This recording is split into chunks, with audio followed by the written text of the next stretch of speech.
Shana Tova. I'm going to invite you to close your eyes for just a minute. Imagine the deepest, darkest black you can possibly picture.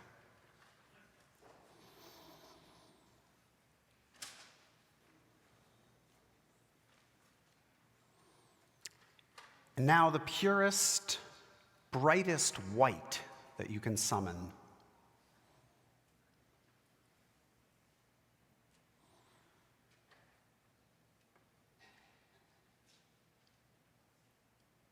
Vayomer Elohim Yehi Or Vayehi Or, and God said, "Let there be light," and there was light.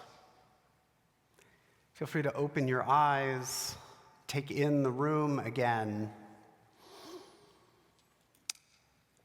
This summer, I was invited to join a grant writing project as their Bible researcher. And I was given just one question, which seemed simple at first. What color is creation? Turned out to be deceptively difficult to arrive at an answer. To begin with, the creation story in the Torah says nothing about color. There's no color words, color terms used anywhere in that story. And in fact, there's very little physical description at all. We hear that God brought forth seed-bearing plants, but we don't hear what they looked like.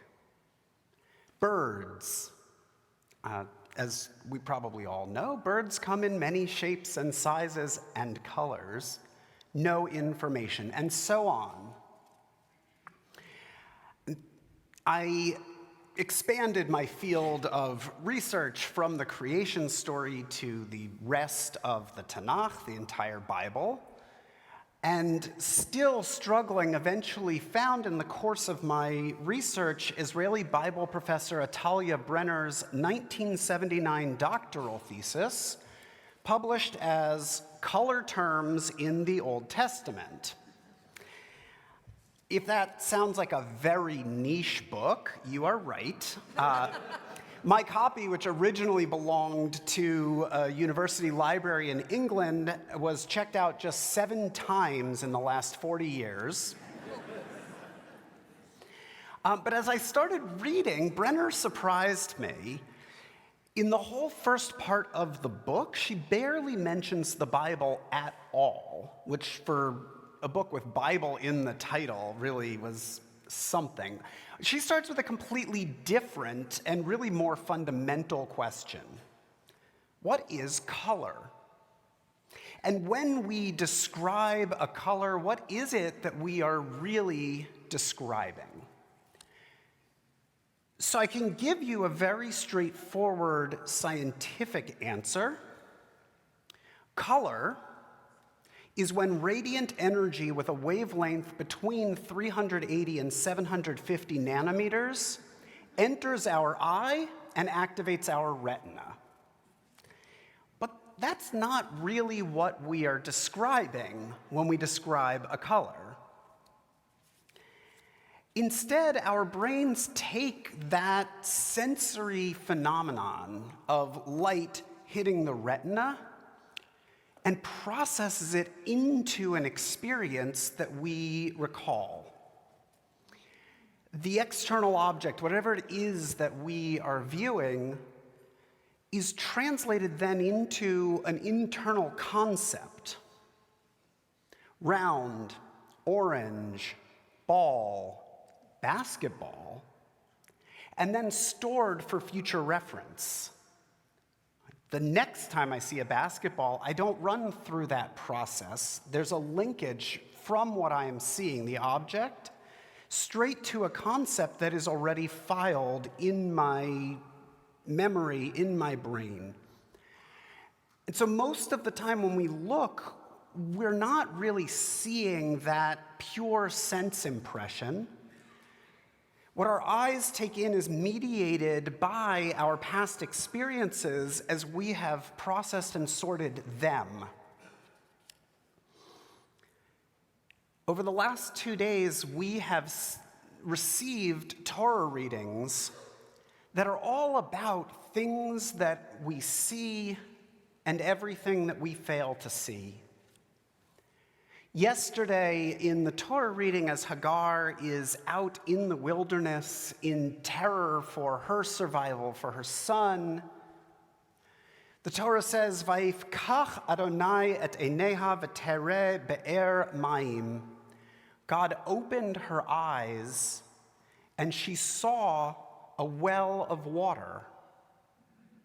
Not that God created the well, not that God transported her to another location, but God opens her eyes to see differently what was already there in front of her. And likewise, this morning, as Abraham is stopped from sacrificing his son, Vayisa Abraham et einav vayar v'hinei ayil. Abraham lifts his eyes and he sees, and look, there's a ram. From these passages, our sages of blessed memory conclude, Hakol b'chezkat sumin ad shakadosh baruch hu me'ir et einehem.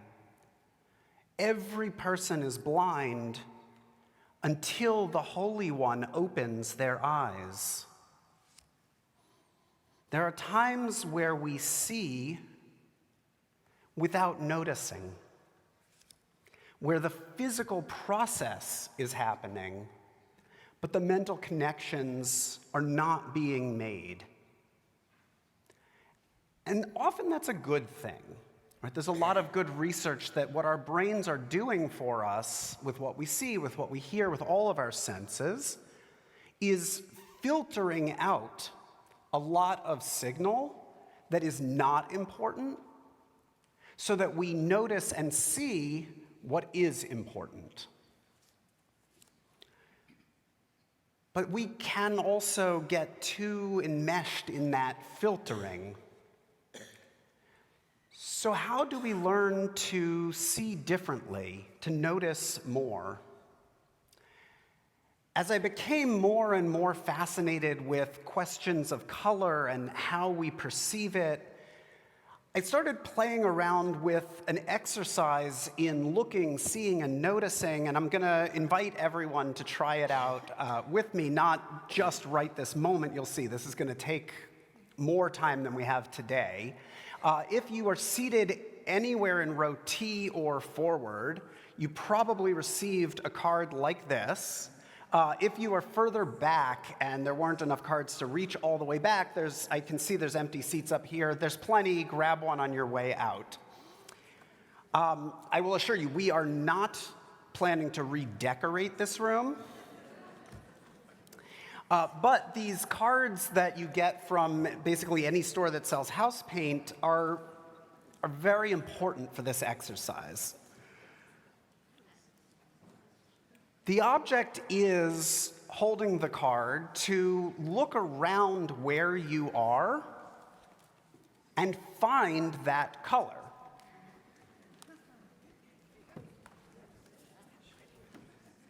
Now, you're not looking for what Brenner and other color theorists are going to call the primary color term, like red, green, purple. You are trying to match your card exactly. Its hue, its brightness, its saturation, and it's very possible, some lucky person in the room probably got the exact color of the cover of the Machzor, but it's very possible that the color you have in front of you is not visible in this room at this moment. Don't settle for something similar. Take the card with you, carry it around, maybe grab a couple of extras. All summer, I carried around with me a pouch with thousands of colors in it, and a notebook, and a glue stick, and a pencil. And whenever I had some time to sit wherever I happened to be, I would try to match the colors of the environment. And I found it could take a surprisingly long time to settle on just the right shade. The exercise forced me to slow down and notice a lot of things.